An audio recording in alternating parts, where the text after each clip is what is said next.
Why did God allow Hitler to kill 6 million Jews in Germany?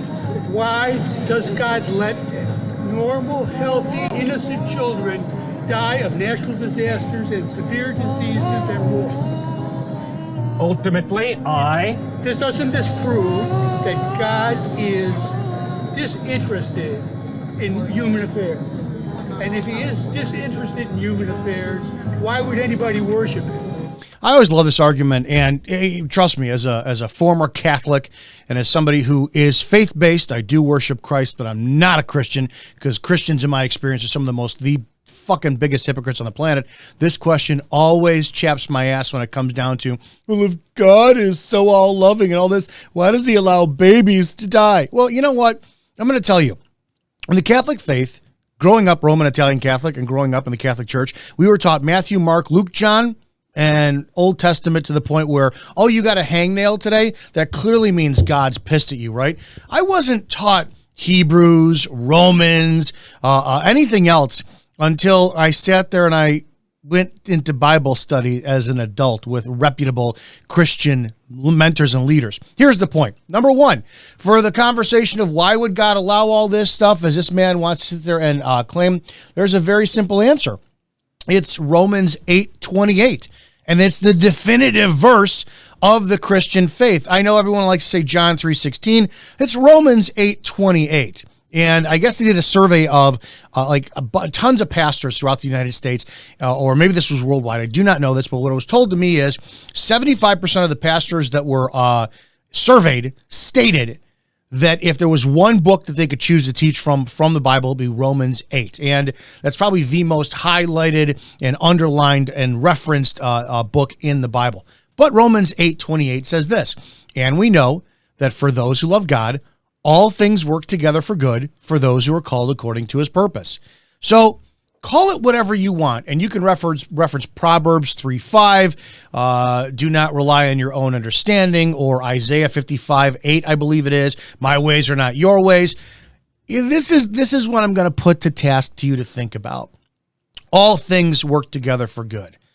Well, what the fuck? How does a kid dying from cancer, how does that work together for good? Call it the butterfly effect.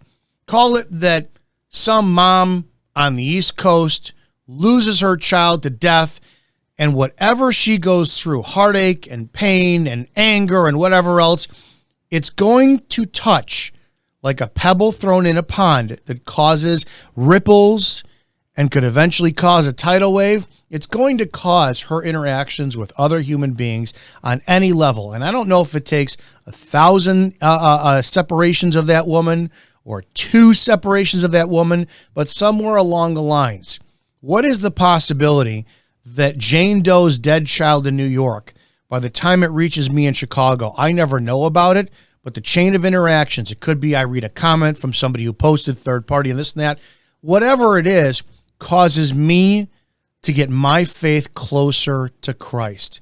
Is that a possibility? We like to call it the butterfly effect, right? The other thing is, from a parenting point of view, now I'm not a father, but some of you know this. How many of you get a sense of joy when your child needs you? And I want you to think about this for a second. As a grown man, if I'm involved in a romantic relationship, it feels good when my significant other needs me, right? A girl I'm dating, I don't know, she needs me to kill a spider or change a light bulb. And although it may seem kind of daunting and kind of a pain in the ass, there is something good about somebody else needing us as human beings. It kind of validates our importance to them, and we do it for them. It's like, yeah, you do it out of love for them. I'm going to tell you, we hear all the time, and my point being with your kids, I don't know how it feels. I know how it feels to be an uncle. My nieces and my nephews need me for something. It's like, damn, it feels great to want to be needed, to be wanted for something. It feels good. I know we were all told we're created in God's image, 2 eyes, 2 arms, 2 legs, 2 nostrils, all this stuff.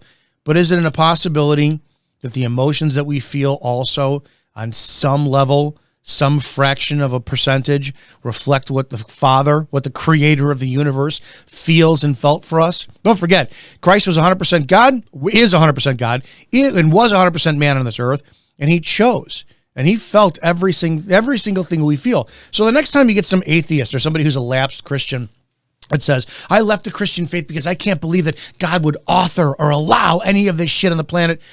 All things work together for good for those who are called according to his purpose. And I can guarantee you that somewhere along your life, probably many times, you've gone through that process of something you've experienced at the hand of somebody else who was affected by all the way down this line of things you never even heard, felt, saw, anything at all. And it affected you to the point where maybe you got down on your knees and you got closer to Christ because of it. So that is every preacher who wants to come out there and come up with biblical reference and say, well, you know, God is this and he's this. No, it's Romans 8:28. And we know that for those who love God, all things work together for good for those who are called according to his purpose. Just because we don't see it doesn't mean it's not happening. And that's where faith comes into play. Hope that makes sense. See you guys in the next video. Hi, I'm Dominic Izzo, host of the Rants of Izzo show here on Spreely Media. If you like what you just saw and you want more rants, be sure to go to rantsofizzo.com or download the Freedom Hub app for your smartphone for articles, full shows, podcasts, and more. On behalf of all of us here at Spreely Media, thanks for watching.